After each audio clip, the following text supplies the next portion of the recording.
درود و سپاس به همه عزیزانی که تصویر منو میبینن و صدای منو میشنون. هوش مصنوعی، قدمت هوش مصنوعی به بالای 400,000 سال پیش میرسه.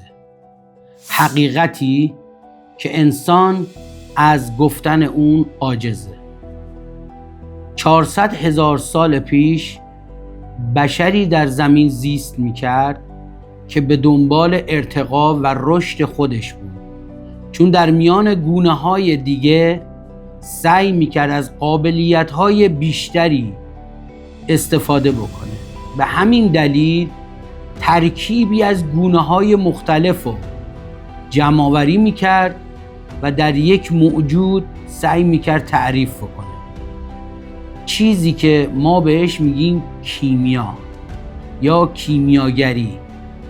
اونها سعی و تلاش میکردن با تحقیقاتشون به نقطه‌ای برسن که موجودی رو خلق کنن بتونه توانایی گونه‌های دیگر رو داشته باشه و با تکثیر اون در وجود خودشون بتونن یک موجود کاملتری رو خلق بکنن.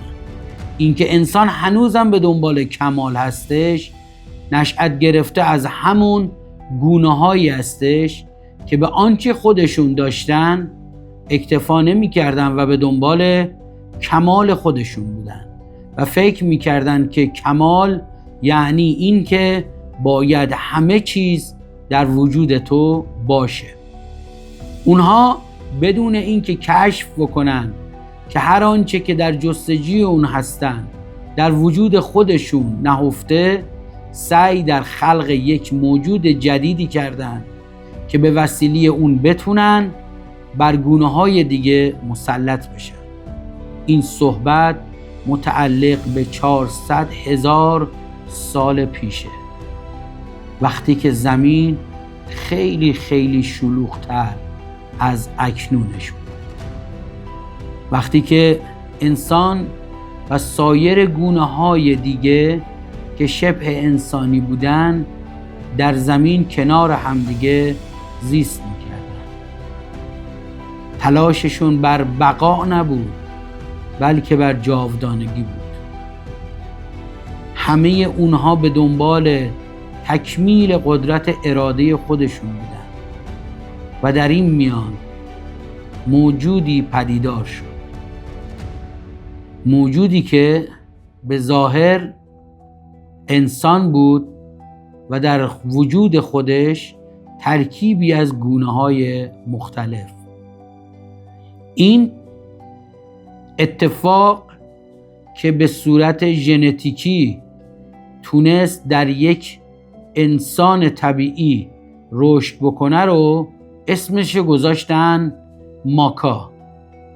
ماکا نام گونه‌ای بود که بسیار هوشمند بود، قابلیت پرواز داشت، قابلیت زیست در محیط‌های آبی، بیابان‌ها، حتی بدون اکسیژن زیست بکنه. زیستگاهشو در آزمایشگاه‌های خودشون قرار دادن در مکان‌های میان کوه‌ها. این که میان کوه‌ها بود به خاطر این بود که فرکانس یا ارتعاشاتشون رو گونه‌های دیگه نتونن دریافت کنن تا روی این گونه بتونن آزمایش انجام بدن. دهکده‌ای رو ایجاد کردن و این گونه به وسیله اون متخصصین و کسانی که به عنوان استاد معرفی می شدن اونجا رو می گردوندن، گرداننده اونجا بودن. مدتی گذشت و اونها از آزمایشات مختلف سربلند بیرون اومدن با یک خطای خیلی کوچیک و اون این که اونها نمیتونستن جاودانه باشن. جاودانگی رو نتونستن در وجود اونها نهادینه کنن، پس سپردن تا خودش بتونه جاودانگی رو در میان آموزش هایی که داره در زندگی میبینه تجربه بکنه.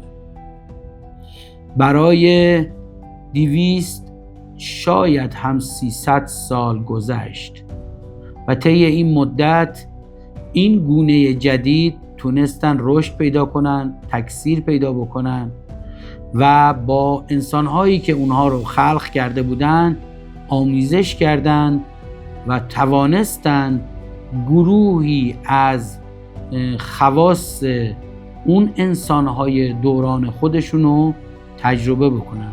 فرزندان اونها و فرزندان فرزندانشون و فرزندان فرزندان فرزندانشون این گونه جدید شروع به تکثیر کرد و هر روز هوشمندتر و قدرتمندتر و استفاده از توانایی‌های خودشو بر دیگران برتری می‌دونست.